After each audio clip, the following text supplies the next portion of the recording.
Hello guys, I am विकास कुमार और आज मैं स्टील स्ट्रक्चर का थर्ड पार्ट लेके आया हूँ। ठीक है, तो जिसमें हमने कहाँ तक देख लिया था, स्टील रोड सेक्शन तक देख लिया था। ठीक है, उनकी प्रॉपर्टीज तक देख लिया था।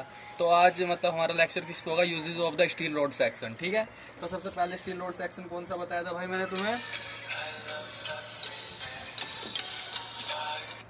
सेक्शन कौन सा बताया था भाई मैंने? Rolled beam section. Rolled beam section. Rolled beam section कौन सा होता है भाई? I section. आई सेक्शन देखा होगा, जो इस प्रकार का होता है भाई, जिसमें क्या होती है, दो फ्लैंज होती है, एक वेब होती है। ठीक है, इस प्रकार के सेक्शन को क्या बोलते हैं? I section. इसे क्या बोलते हैं? वेब बोलते हैं। इसको क्या बोलते हैं? Top flange. इसको क्या बोलते हैं? Bottom flange. ठीक है, तो इसमें भाई देखो, मेरे जैसे कोई पूछने लगे कि जो आई सेक्शन होता है, जो रोल्ड बीम सेक्शन होता है आई सेक्शन, उसे कैसे डेजिग्नेट करते हैं, मतलब किसके द्वारा डेजिग्नेट करते हैं, मतलब कैसे पहचानेंगे। ठीक है, तो भाई इसको डेजिग्नेट करते हैं किससे? ओवरऑल डेप्थ से करते हैं। किससे करते हैं? Overall depth. बताऊंगा भाई क्या होता है। ठीक है, ओवरऑल डेप्थ से करते हैं तथा वेट से करते हैं। Weight per unit length. Weight per unit length. इसका मतलब क्या है कि कैसे जैसे मेरे पास क्या क्या क्या क्या, क्या दिया कि भाई एक तुम्हारे पास आई सेक्शन दे दिया हमारे पास, कौन सा? एक I S J B 150 at the rate 67.5। ठीक है, न्यूटन पर मीटर दे दिया भाई मुझे कोई सेक्शन। तो इसका मतलब क्या है कि इसका मतलब क्या है? Indian standard junior beam. ठीक है, इंडियन स्टैंडर्ड जूनियर बीम। और 150 क्या होता है? इसकी ओवरऑल डेप्थ 150 mm। इसकी क्या हो जाएगी? ओवरऑल डेप्थ, मतलब टोटल डेप्थ यहाँ से यहाँ तक। ठीक है, तो हम किससे डेजिग्नेट करते हैं? ओवरऑल डेप्थ से करते हैं और वेट पर यूनिट लेंथ से करते हैं। तो इसका मतलब क्या है कि 67.5 न्यूटन। इसका मतलब क्या है कि जो आई सेक्शन है भाई मेरे पास, जैसे यहाँ से लेके यहाँ तक का जो आई सेक्शन, माना इसकी लेंथ कितनी है यहाँ से यहाँ तक की? 1 मीटर। तो 1 मीटर लेंथ में अगर हम इस आई सेक्शन को तोलेंगे ना, मतलब वेट करेंगे, तो इसका वेट कितना होना चाहिए भाई? इसका 67.5 न्यूटन होना चाहिए। ठीक है, तो इस प्रकार डेजिग्नेट करते हैं। तो देखो इनका यूजेस क्या होते हैं, यूज कहाँ कहाँ करते हैं? तो देखो यूजेस में क्या करता है, जिसे इनका यूज एज ए बीम और एज ए कॉलम किया जाता है। ठीक है, तो तुम्हारे जेई के पेपर में आ रखा था कि ऐसा कौन सा आई सेक्शन है जिसका यूज एज ए कॉलम किया जाता है। तो ध्यान रखना भाई, Indian standard heavy weight beam, इसका यूज हम किस में करते हैं? एज ए कॉलम करते हैं। जबकि हमारे पास 5 प्रकार के क्या होते हैं? आई सेक्शन नहीं होते क्या भाई? 5 प्रकार में से जो एक प्रकार का जो सेक्शन होता है ना, कौन सा? ISHB। इसका यूज किस में करते हैं? एज ए कॉलम करते हैं। ध्यान रखना, क्योंकि इसकी रेडियस ऑफ जायरेशन होती है। रेडियस ऑफ जायरेशन क्या होती है? वर्टिकल एक्सिस का वोट क्या होती है? बहुत ही अच्छी होती है। तो क्या होता है कि वर्टिकल एक्सिस का वोट क्या होता है? इसका बकलिंग नहीं हो पाती। ठीक है, इतनी जल्दी as compare to other section. ठीक है, तो इसलिए हम क्या करते हैं, इस सेक्शन का यूज ज्यादा प्रीफर करते हैं, किसमें? एज ए कॉलम करते हैं। जबकि ISLB इनकी फुल फॉर्म मैंने कल बताई थी भाई तुम्हें। ISMB हो गया भाई, ठीक है, ISWB हो गया, ISJB हो गया, इनका एज ए बीम यूज करते हैं भाई। ठीक है, ये चीजें आपको याद रखनी है। दूसरा कौन सा सबक सेक्शन होगा? Rolled ROLLED, rolled steel channel section. ठीक है, चैनल सेक्शन भाई तुम्हें पता है, जिसमें क्या होता है कि इस प्रकार का, देखो चैनल सेक्शन इस प्रकार के, इसे क्या बोलते हैं? चैनल सेक्शन बोलते हैं। ठीक है, तो इसमें पूछ लिया जाता है कि इसे कैसे डेजिग्नेट करते हैं। तो इसे भाई ओवरऑल डेप्थ तथा वेट पर यूनिट लेंथ के द्वारा ही क्या करते हैं? डेजिग्नेट करते हैं। ठीक है, तो इसका यूज कहाँ करते हैं? इसका यूज एज ए बीम और एज ए कॉलम दोनों में किया जाता है। ठीक है, बिल्टअप कॉलम को बनाने में। बिल्टअप कॉलम समझ रहे हो क्या होता है?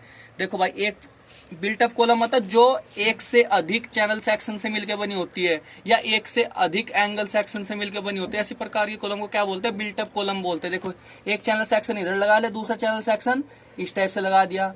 ठीक है, इन दोनों को क्या कर देते हैं? बैटन से जोड़ देते हैं। बैटन या लेसिंग हो गया, आगे चैप्टर में पढ़ाऊंगा, तो क्या बोलते हैं? बिल्टअप कॉलम बोलते हैं। ठीक है, ये क्या हो गया? फेस टू फेस हो गया। ठीक है, और ये क्या हो गया? बैक टू बैक होगा, अगर इस टाइप से हम जोड़ेंगे। ठीक है, ये क्या बना रहा हूं मैं? टॉप व्यू बना रहा हूं, ध्यान रखना भाई। ठीक है, आगे समझ में इनका मतलब। ठीक है, और तीसरा कौन सा होता है भाई हमारे पास? Steel angle section. Steel angle section आपको पता है, मैंने कल पिछले लेक्चर में बताया था। स्टील एंगल सेक्शन किस प्रकार के होते हैं? इस प्रकार का। ठीक है, तो कोई पूछने लगे, बताओ भाई इसे किसके द्वारा क्या करते हैं? डेजिग्नेट कर।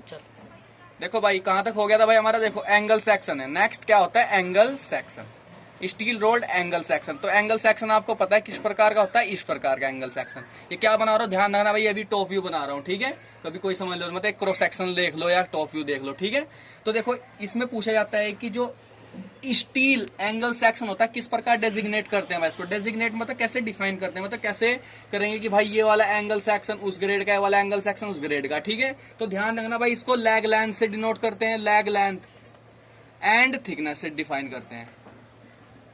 ठीक है, थिकनेस कौन सी, ये वाली थिकनेस। लेंथ कौन सी होगी, ये वाली लेंथ और ये वाली लेंथ। जैसे तुम्हें क्या कह दिया, ISA Indian standard angle, Indian standard angle क्या दे दिया तुम्हें, 60 गुना 8 mm। ठीक है, तो इसका मतलब क्या होगा कि 60 mm लेंथ ये वाली होगी, 60 mm लेंथ ये होगी और 8 mm थिकनेस क्या होगी इसकी, ये वाली होगी। ठीक है, तो इसका कहाँ यूज करते हैं भाई, इसका एज ए कंप्रेशन मेंबर और बिल्टअप कॉलम को बनाने में इसका यूज करते हैं। और भाई कभी कभी तुमने देखा होगा भाई जो दरवाजे होते हैं ना, विंडोज हो गए, ठीक है, डोर्स हो गए, तो जो उनके क्या होते हैं कि फ्रेम्स, उनके क्या होते हैं जो फ्रेम्स होते हैं उनको भी बनाने में इनका यूज किया जाता है। ठीक है, तो ये चीजें आपको याद रखनी है। ठीक है भाई, तो देखो हमारे पास नेक्स्ट कौन सा हो गया, स्टील स्टील प्लेट्स। ठीक है भाई, स्टील प्लेट्स। तो स्टील प्लेट्स को भाई पूछ लेते हैं किस प्रकार क्या करते हैं, इसको डिसाइड करते हैं, मतलब कैसे डेजिग्नेट करते हैं। तो भाई इसको लेंथ, विड्थ तथा थिकनेस से क्या करते हैं, डिफाइन करते हैं। जैसे कोई कह दे कि इंडियन स्टैंडर्ड प्लेट दे दी तुम्हें कितने ग्रेड की, 3000 गुणा 900 गुणा 10 mm, तो इसका मतलब क्या है कि लेंथ कितनी होगी भाई इसकी, 3000 mm हो गई। ये ध्यान रखना, यूनिट भाई mm में लेनी है हमेशा। विड्थ कितनी होगी, 900 mm हो गई भाई। ठीक है, थिकनेस कितनी होगी भाई इसकी, 10 mm होगी। तो ये चीजें आपको याद रखनी है। ठीक है, तो देखो भाई नेक्स्ट टॉपिक आ गया हमारे पास, लोड्स, मतलब टाइप्स ऑफ लोड। तो टाइप्स ऑफ लोड कितने प्रकार के होते हैं भाई, लोड निम्न प्रकार के होते हैं। जैसे क्या हो गया, डेड लोड हो गया, क्या हो गया, डेड लोड हो गया। दूसरा कौन सा हो गया, लाइव लोड हो गया। ठीक है, ये आपको पता है भाई सर चीजें। ठीक है, दूसरा कौन सा हो गया, तीसरा कौन सा हो गया, विंड लोड हो गया भाई। ठीक है, चौथा कौन सा हो गया, अर्थक्वेक लोड हो गया और एक्सेट्रा। बहुत प्रकार के लोडिंग होते हैं। ठीक है, तो डेड लोड तो आपको पता है, जो स्ट्रक्चर का जो सेल्फ वेट होता है, स्ट्रक्चर का जो सेल्फ वेट होता है उसे क्या बोलते हैं, डेड लोड बोलते हैं। और इसको क्या बोलते हैं भाई, फिक्स लोड ही बोलते हैं। इसको ध्यान रखना भाई, ये चीजें क्या बोलते हैं भाई, इसको फिक्स लोड बोलते हैं। तो ध्यान रखना भाई, इसका जो कोड होता है Indian standard 875, Indian standard 875 part first. ठीक है, 1987 के अकॉर्डिंग, इस कोड के अकॉर्डिंग हम डेड लोड क्या करते हैं, पढ़ते हैं भाई इसके, इस कोड के अकॉर्डिंग। ठीक है, समझिए डेड लोड कौन सा, जो स्ट्रक्चर का जो सेल्फ वेट होगा। ध्यान रखना भाई, स्ट्रक्चर का सेल्फ वेट। अगर किसी हमने स्ट्रक्चर भरे उसमें कोई कमरा है, ठीक है, उस कमरे में क्या भाई मेरे पास कुर्सी है, तो वजह से मैं कुर्सी एक जगह रख दी यहाँ पर। ठीक है, तो कुर्सी को डेड लोड में नहीं कंसीडर करेंगे भाई। क्यों, क्योंकि भाई इसे कुर्सी को भाई मैं यहाँ पे भी रख सकता हूँ, यहाँ पे उठा के रख सकता हूँ। क्या हो गया, चलता फिरता लोड नहीं हो गया, मतलब लाइव लोड नहीं हो गया वो, समझ गए। तो इस प्रकार के लोड को क्या कहते हैं, डेड लोड नहीं कहेंगे उसे। किसमें कौन सी कैटेगरी में रखेंगे उसको, कौन सी कैटेगरी में रखेंगे, लाइट लोड की कैटेगरी में रखेंगे। ठीक है, आगे समझ में। दूसरा लोड कौन सा आता है, लाइव लोड हो गया। लाइव लोड मतलब चलता फिरता लोड। जैसे मैं छत पे भाई घूम रहा हूँ, तो मैं क्या, तो मेरे द्वारा जो छत पर जो लोड लगा वो क्या हो गया, लाइव लोड हो गया। ठीक है, और इसको लाइव लोड को क्या बोलते हैं भाई, ध्यान रखना भाई, हम लाइव लोड को क्या बोलते हैं, इम्पोज लोड ही बोलते हैं भाई, जो हमने इम्पोज करा किसी स्ट्रक्चर के ऊपर। ठीक है, इसको क्या बोलते हैं, इम्पोज लोड बोलते हैं। ठीक है, तो जो इसका IS कोड है, इंडियन स्टैंडर्ड 875 पार्ट सेकंड 1987 के अकॉर्डिंग भाई हम इस लोड की कैलकुलेशन, मतलब जो सारी चीज होगी इस लोड के बारे में वो इस कोड के अकॉर्डिंग हम पढ़ेंगे। विंड लोड क्या आ गया, हवा द्वारा जो स्ट्रक्चर पे जो लोड लगा, जो लैटरल फोर्स लगते हैं। जैसे कोई मेरा क्या आ गया, ये क्या है भाई, कोई स्ट्रक्चर है भाई ये। ठीक है, जो सामने से देख रहा हूँ, मतलब ध्यान रखना है क्या कर रहा हूँ मैं, सामने से देख रहा हूँ। ठीक है, ये क्या होगी, इसकी फाउंडेशन। तो विंड क्या करेगी, इस टाइप से लोड लगाया तो लैटरल मूवमेंट होगा इसमें, जब इधर से लगेगी तो पिछली तरफ मूवमेंट होगा। तो इस प्रकार के लोड को क्या बोलते हैं भाई, विंड लोड बोलते हैं। ठीक है भाई, नेक्स्ट कौन सा हो गया, अर्थक्वेक लोड हो गया। अर्थक्वेक लोड आपको पता है, भूकंप के द्वारा जो लोड लगता है उसे क्या बोलते हैं, अर्थक्वेक लोड बोलते हैं। ठीक है, तो जो इन दोनों की जो कैलकुलेशन होती है, ठीक है, जो विंड लोड होता है, विंड लोड के लिए जो IS कोड कौन सा यूज करता है, इंडियन स्टैंडर्ड 875 पार्ट 3, कौन सा, पार्ट 3 1987। ठीक है, और जबकि अर्थक्वेक लोड के कारण जो अर्थक्वेक लोड को जिस कोड में डिफाइन किया वो कोड कौन सा होता है, इंडियन स्टैंडर्ड 1893। ठीक है, 2002 पार्ट फर्स्ट।